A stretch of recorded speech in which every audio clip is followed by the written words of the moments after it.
Hello, welcome to Night Clerk Radio, episode 122, March New Music. We got a little out of order with our recording, a little sausages made type thing at the beginning here, Ross, where I released everything kind of a week late just because I got busy. So technically now I am retroactively declaring our previous Passions episode, which was a lot of fun. And you should go listen to it. This is our new music for February, and we're heading into new music for March. How you doing? I'm doing great. Yeah. These albums were both fun, and I know we did not set out to do them, but they're diametrically opposed to each other, I think. I was thinking that too when I was writing up notes. I was like, they're not literally opposites, but man, they are vibe opposites, maybe. Yeah. At the very least. Yeah. It's just interesting that we accidentally hit upon that. Yeah. Yours really lives up to the title. Yeah. But before we get into our two albums, we like to do shout outs, cover some other things that we think people should know about, but maybe don't have time for a whole episode on for whatever reason. And also, I'm recording this in early February. So if you really have any releases in late February that missed the shout outs, I'm sorry. It's just I'm trapped in linear time. I mean nothing by it. All right, let's do alternating as usual. First up, obligatory shout out for a new Naoko Coed tape, Ninja Tape, on Bandcamp, released Friday, February 7th. Awesome, fun J-pop signal wave, like 80s, 90s. It's signal wave, broken transmission-y stuff, but tends to be more upbeat, more energetic, which I like. And she basically shouts out every episode of this show across 4 or 5 servers. So I'm just merely repaying the favor. Go check out her music. It's really fun. Yeah. My first one is actually something that is an oldie and a goodie that a patron on our Discord talked about, the vaporwave artist known as Celadon Dream Suite. Friend of the show. Yeah. They shouted out the Crystal Pepsi training video, which is on archive.org. And that sparked a very good conversation about training videos in general. Yeah. Because I love old training videos. They're so fun. They're such a weird genre of video meant to be secret and in ephemeral, but like they put production values, and it's like they're made by these video production companies, industrial video companies that like so many failed artistic directors wound up and exercising the creative muscles to make something interesting, to get people to pay attention to the mandatory training. Boy, they really had a lot of expectations for Crystal Pepsi. They thought it was going to change the world. Yeah. Those videos are interesting, and I'm not going to spoil too much of the discussion because I think we're going to do a whole episode on it for Patreon bonus this month, March. But yeah, I love the aesthetic of those 80s and 90s training videos. I'm sure there's ones that a lot of people are familiar with, but there's a lot of other weird like meta aspects to them and subgenres therein that are really, really interesting. So next up for me, another album. I'm just doing 3 albums. You have you're all over the place, which is great. A little variety. I'm just doing 3 recent albums that I thought were good. So next up is Foreign Transmission from JPEG Stripes, aka Groceries, or Groceries is one of their projects. This is the first album release on their new label, Consumer Electronics. First artist, first release. It's really just fun getting also into like signal waves, plunderphonics, a little bit more sort of in that signal wave tradition, whereas it doesn't feel as chopped up as like some Groceries albums. To me, but really fun, very calm, very like a little bit of like glitchy lo-fi here and there mixed in. Just really, really fun listen. Nice. My next shout out is going to be a presentation at MagFest, which is a big con on the East Coast. This What is Vaporwave by Fiji, who is a vaporwave artist. And it's an hour-long presentation on the history and I haven't watched the whole thing yet, but they have a slide deck and like lots of visuals to accompany. It's not just like a lecture, but there's a Q&A at the end, I believe. And if you want to have a lot of detailed story of like what is vaporwave from an actual artist making vaporwave, this is a fun little thing on YouTube to go through. So yeah, it's really cool. Yeah. Fiji is a vapor funk artist and DJ. So I've listened to some of their work on YouTube. They've done some mixes for Utopia District, I believe. Yeah, they've done some like Witch House stuff too. So yeah, it's pretty neat.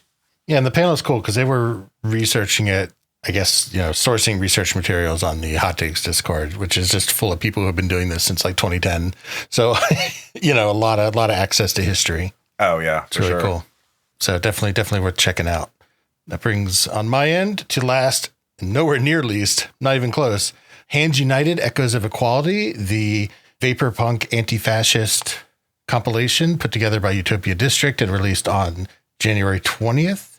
I think it's an important album just as a community coming together and stating what it believes in. And those are things I agree with. Also, like a really interesting social thing where, we don't have to get too much into it, but like basically, I don't know if it just got brigaded because it said anti-fascist in the post or whatever, but when they posted this on the Vaporwave subreddit, which is, kind of whatever for some people to begin with, like so many people just fucking came out of the woodwork on like, oh, is this the appropriate politics for Vaporwave? Is Vaporwave really going to get political now? Is this what we're doing? And just like just fucking dipshits showing their whole ass. Mm-hmm. So also got to stand up for, the album to push against that kind of behavior. I don't know. I don't know if it just got brigaded by people who have like never even fucking cared about Vaporwave or whatever, but it was some big old bullshit, and Utopia District handled it really well and pushed on to put out a great compilation. Features tons of artists that we've talked about on the show. Yeah. So you should also support that. Yeah, I've listened to the album too. It's quite the variety, and It's a very long. It's almost 2 hours long, I believe. Yeah, definitely getting your money's worth. Lots of great artists to preview. So yeah. And our final shout out is a video essay called Liminal Ambient, Gen Z's Answer to Lo-Fi by the YouTuber Venus Theory. And it's talking about this newer trend of lo-fi hip-hop is stale or old or dead or whatever. And it's all about liminal ambient, which are just like picture of a liminal space with a single word like empty or are you alone at 3 a.m., and that kind of thing. And talks about like, what's the deal with this? And it's, as video essays go, it's only like 20 minutes. So a little easier than some of these, 4 or 5 hour kind of video essays to go into. But it talks about like how it got started, how it's structurally different to it, influences, and it's a pretty interesting discussion of how music is changing in certain genres, certain areas. So it's worth checking out if you're interested in ambient music. All right. Been out of the video essay game for a while, so maybe I'll get back. Ooh. See what's up. Mm-hmm. All right. So those are shout outs. Go check them out. Let us know what you think. And we're going to get on to the music of the show.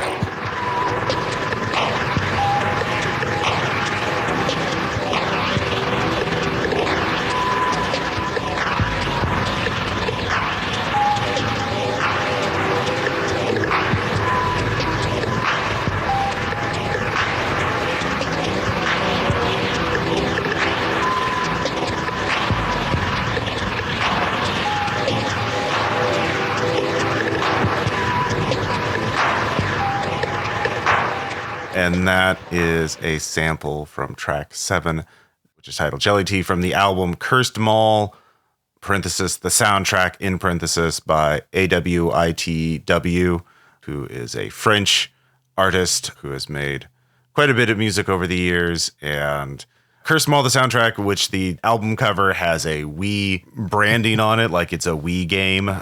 And yeah, this is Anxiety. This is Anxiety. It's true. We're doing the Anxiety Comfort, but split across 2 albums. Yeah. Yeah. So I was looking through multiple Discords. I think I found this listed as one of the new releases on the Utopia District Discord, or like the self promo channel or something like that. And it was interesting and different enough that I was like, all right, we got to review this. Sure. Bogus Collective has had a bunch of good releases. It's run by Twin Pines Mall, who we've talked about before.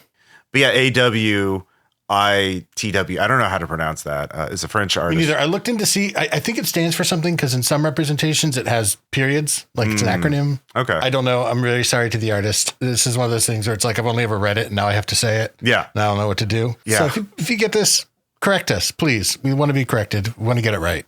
I looked around. I couldn't find anybody like pronouncing it or anything. So. Yeah.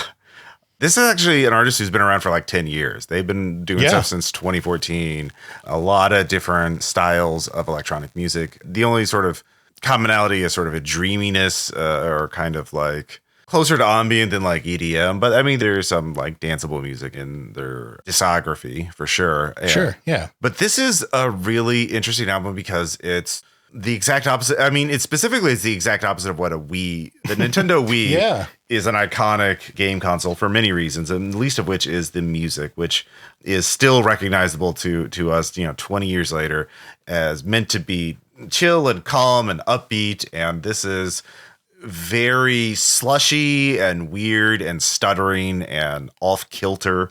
And it's, you know, a haunted Wii music. Like, I don't know how else to describe it, but like, yeah. It's not like a relaxing listen, but like, it's a really interesting listen and worth going through at least a couple times. I don't know if this is going to be my regular rotation, but I'm glad it's out there. I'm glad I got to listen to it. Yeah. And I think it would be like a solid recommendation if somebody wanted something like unsettling or glitchy, you know, like you keep it in your mind for that purpose, like for like a very specific recommendation. But yeah, I don't think you'd have your friends over and maybe, I don't know, throw this on and hang out and chat. Oh, yeah. But I loved it. I thought it did exactly what we always say, like a weird album should do, which is just embrace it and do what you're doing. Don't try to like do a little bit of it and then just fall back on something comfortable because you're worried about being like weird and glitchy for the whole album. I think they managed that really well by having a lot of similar ideas, but spread out in like little 50 to 70-second tracks. And then like some other ideas are given time to breathe and, you know, they have like 3-minute tracks. So there's like this kind of like echo jammy, but like glitchy, horribly echo jammy kind of sense to it. Yeah. There are some tracks though that are interesting because now I think one of the tags on this album is psychedelic, right? I heard somebody said psychedelic in relation to this album. I think like maybe on the artist's Instagram page. And there are some tracks that are really, I would categorize as psychedelic and more trippy. Like track 12, I really like. So why don't we listen to that?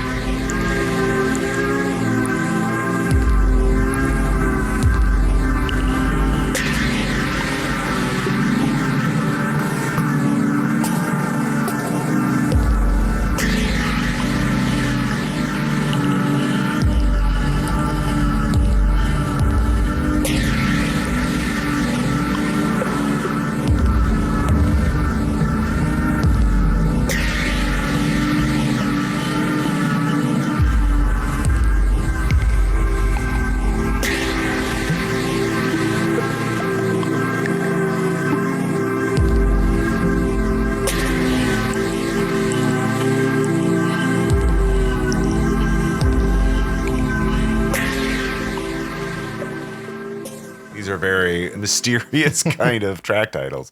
This reminded me of some of the slower tracks from Hotline Miami soundtrack, like the menu music, or like you beat a level and or like in the cutscenes between, you know, missions of murdering Russian mobsters in houses. There are these sort of dissociative scenes where Jacket is not sure what to do or not sure what is real and what isn't. And this music is kind of like along those lines, like, you know, dissociative, questioning reality. And that definitely goes with the album title, you know, Cursed Mall. In some ways, this is anti-Mallsoft music, even though it is tagged as Mallsoft. Oh, it's cursed, right? Yeah. So track 12 is one that also stood out to me as like, I felt like it took a step back compared to like the first sample you played, which is much more anxiety and like kind of frantic. And you really notice when that goes away. I mean, it still is in like its own way, but you notice when it gets reeled back a little bit just from other stuff that is like some tracks are just like so relentlessly ambient and glitchy, especially like the first 7, I guess, especially the first 3 or 4 where they just don't fuck around, where there's just tons of like tape warbling and like phaser and this like detuning LFO or something, like the pitch goes all over the place. You know, it kind of takes like those 4 tracks. There's lots of little like hardware synth drums. There's lots of little like syncopated like little synth tom hits throughout the album. Every so often, then like other tracks have more like a full on drum component, like a lot of like either like playful or like kind of like trap busy hi-hat. A little bit. Yeah. I think there's like a tendency to take anything that's like I do this too, like busy, kind of syncopated or like slightly off hi-hat and kind of think that's like kind of trappy. And I get that, but there's a lot of that. And I think that does come from some sort of hardware electronic drums, because this artist also has a pretty cool YouTube channel, and like they've posted a few just hardware jams, a couple like Roland set up and just kind of messing with samples on the fly. Okay. Yeah. Which is really cool to watch. It's always neat to watch people work. Yeah. But those drums though, even though there's like little bits of them, like little fills and stuff, they don't really come in until like 5 or so tracks in like a serious way, where you hear more kind of drums than later in the album. Yeah. So that sort of variation is interesting. Another track that stood out to me is track 9, Relux, just because it is longer. Oh, it's almost 3 minutes, which stands out in like a batch of like 50-second tracks. One being almost 3 minutes stands out. And that one really also just settles into an idea. Just big LFO, I guess. I don't know. However they do their little pitch warbling in the synth drone, I really like. Yeah. So that type of stuff. Yeah, track 9 stood out to me as well. It is Relux. And yeah, he has these waves of sound sort of lapping at you. And it's kind of music aimed at confusing and unsettling you. I was thinking like this would be a killer track to like, you know, in a video game when you get a confuse or a poison kind of status effect and your character's like, you know, like it's like that, you know, like, warning, you're poisoned, you're confused, you need to be aware of this. And the music changes to highlight that. Like lots of like weird watery dripping sounds. One thing this was, and I was our resident slush wave expert. This is tagged as phaser wave and slush wave. Sure, yeah, that's all over the place. Yeah, you hear it everywhere. Yeah, and phaser wave is actually a term I'd not seen before, but it's just they use a lot of fucking. We've done an episode on it. Okay, yeah, we've done phaser wave. Yeah, it's been 5 years of episodes, but we have talked about phaser wave before as a tag. Yeah. You know, and then we get some later tracks that are like paranoid music. Like track 14 is just like, you're paranoid. They're actually out to get you. Yeah, it's almost formless. To continue the ones that really stood out to me, I'm now realizing they're all the ones that are closer to chill. I think you talking about them as like you're in the pizza shop in Hotline Miami is an interesting point of reference. But like track 17, Moonray, was another one that I thought was sort of just chill and dissociative more than like as pulsing ambient. Even the last track, Online Pizza, which feels like some little Latin clave kind of cursed up to 11. Yeah. But for me, one thing that really is just because it's a weird thought. On one listen, track 11, Mini Aragello. So I already had that Aragello in my head. And I was thinking of like gelato. That's nothing to do with the music. Just a word that like a word association game in my head. And I was zoned out listening to this on one of my listens because I was just chilling in my living room. And like, I almost heard the synth drone as like a vacuum. And I had this idea in my head of like vacuuming the gelato stand at the food court in the cursed mall, which has nothing to do with what's in the actual content of the song. No. But that was a fun little, like, my brain just slipped for a second, which is maybe the idea. Maybe it's meant to make you have weird thoughts. I mean, it does. It certainly succeeded if that's the case. Yeah. Everyone should listen to this album at least once and just see how it makes you feel because, it's a standout. Like a lot. Yeah, we've talked about comfort and anxiety so much, and I can't remember too many albums leaning this heavy into anxiety. And it's fun. Yeah, I'll say that. It's fun.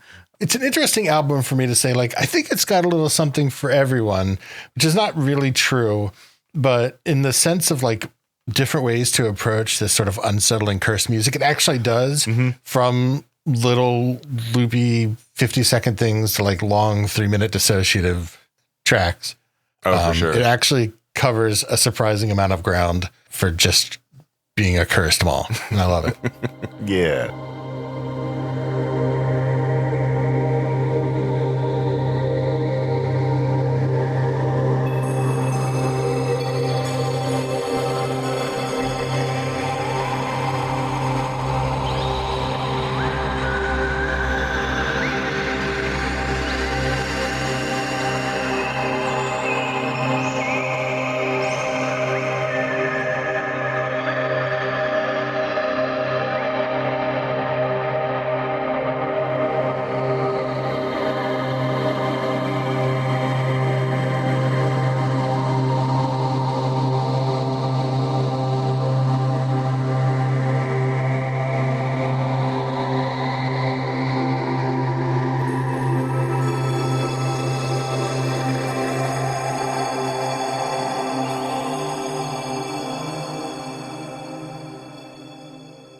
And that was a bit from track 2, A New Planet, off our second album, Blueberries on Mars by Cat System Corps, a recent release on their label Hereith Records.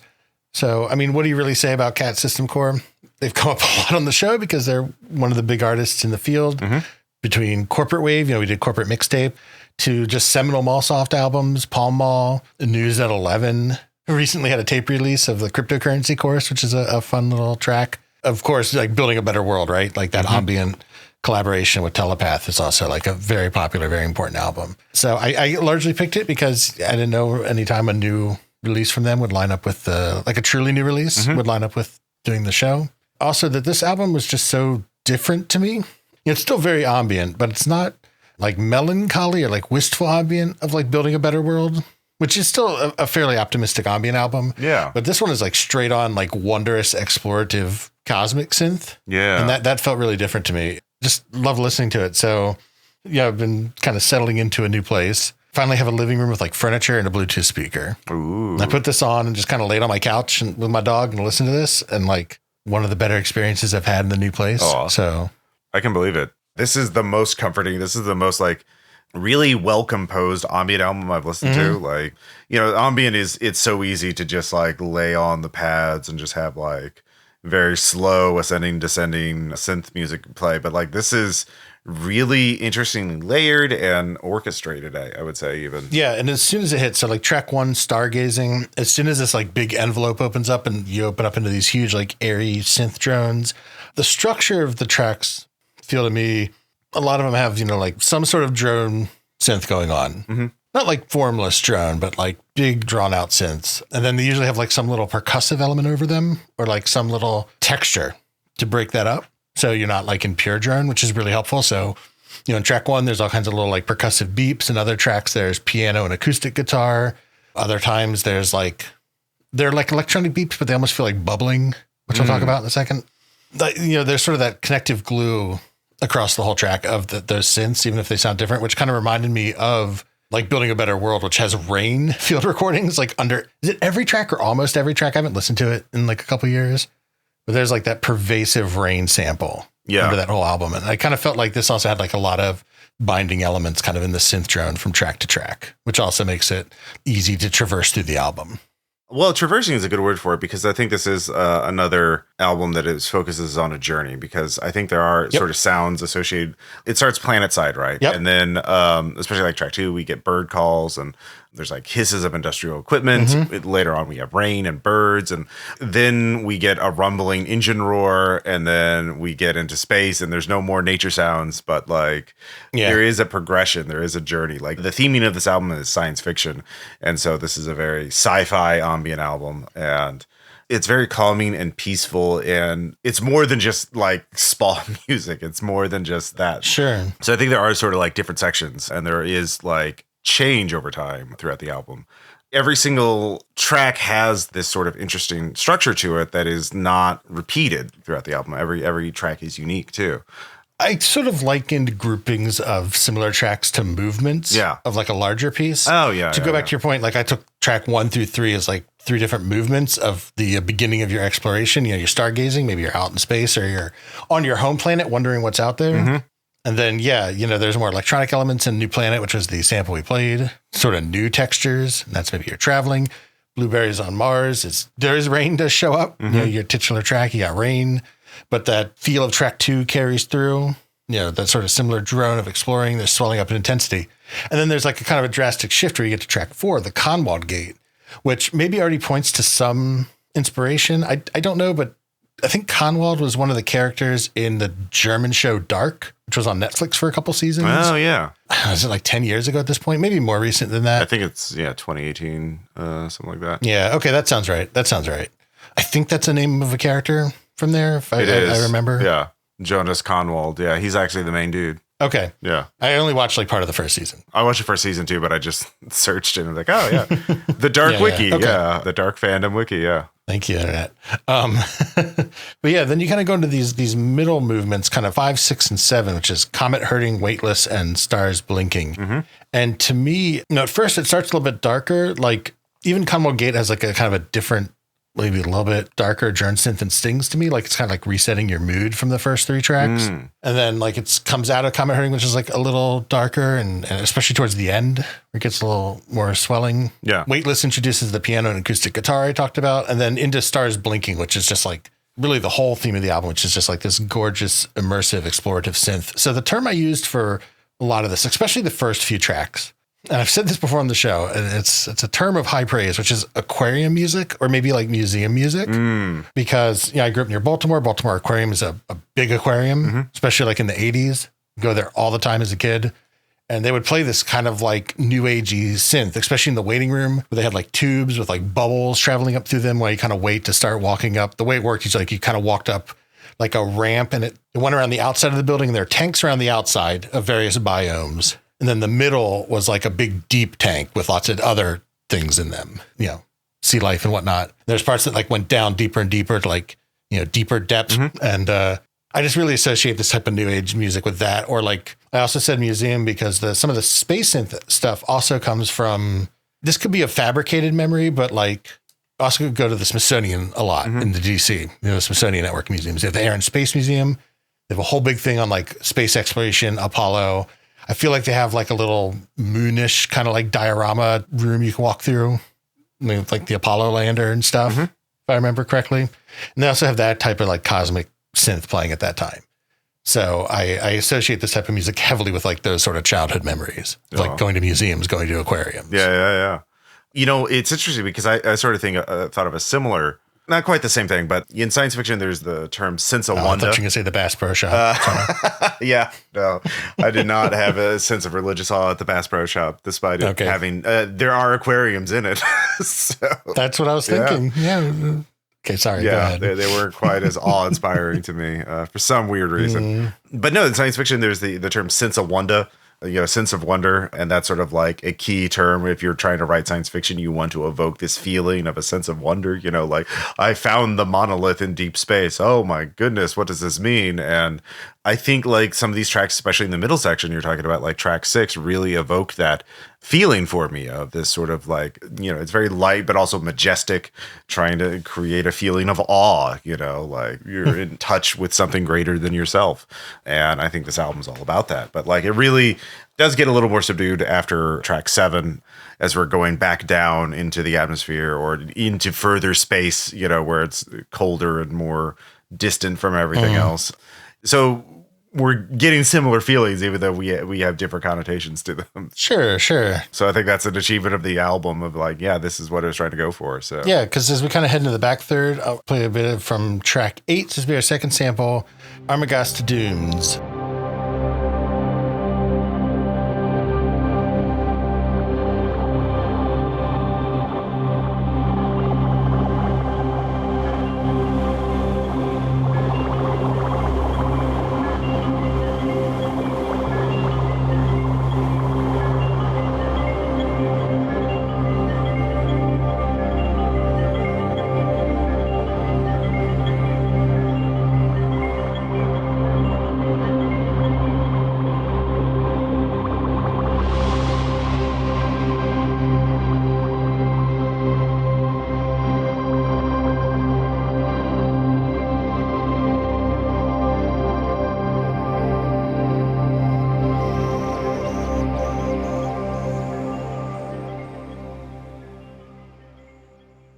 In addition to having, again, kind of a different feel, you know, this is a very discovery heavy track to me, like we're somewhere new again, finding something new. There's kind of like that beeping, but it's almost bubbly. It's almost organic. I don't know if there's like little field recordings blended in there with the other electronic components. I think it also speaks to some more inspiration because Armagast is from the Hyperion series by Dan Simmons, which is, I think, late 80s to mid 90s, I want to say.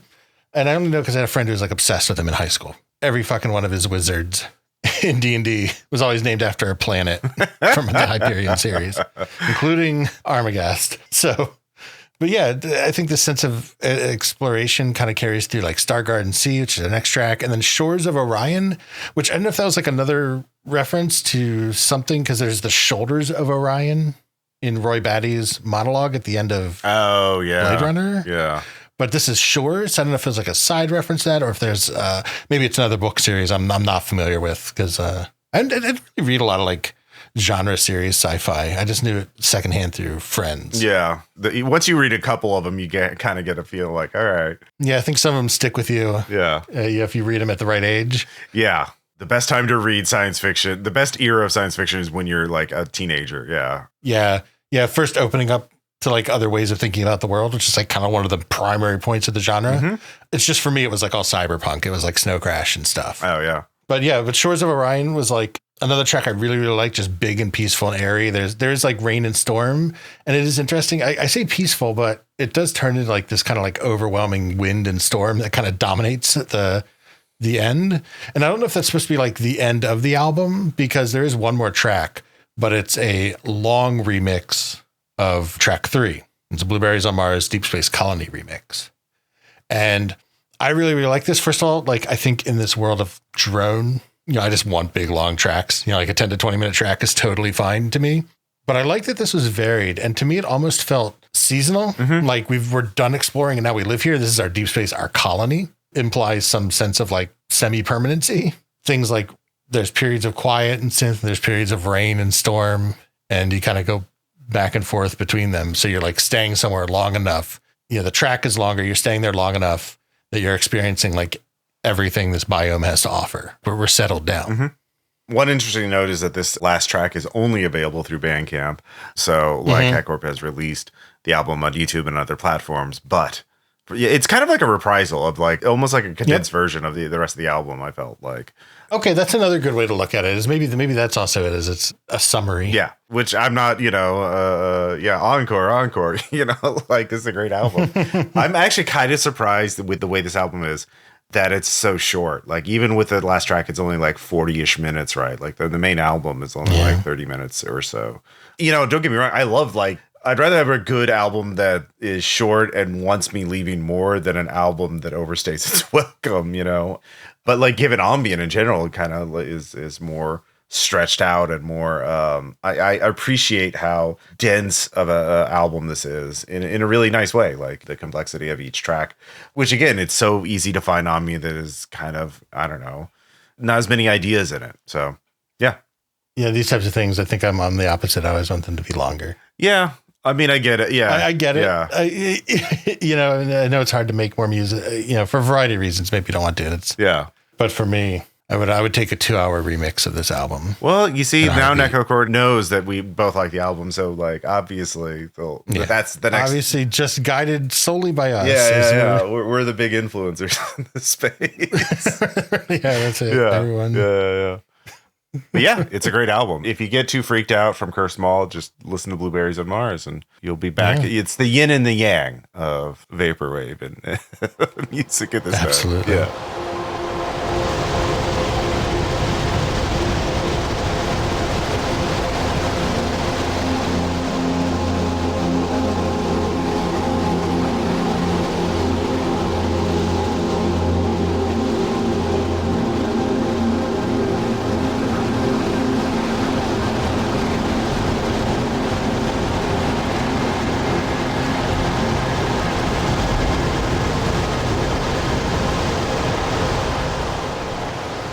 Thank you so much for listening. We hope you check out the comfort and anxiety of Vaporwave split across 2 wonderful but very different albums. Also, be sure to check out everything from the shout outs. There are things that we want you to look at. They'll be in the show notes. Go support those artists. But next episode, we're getting back to topics. We're going to do a dive into...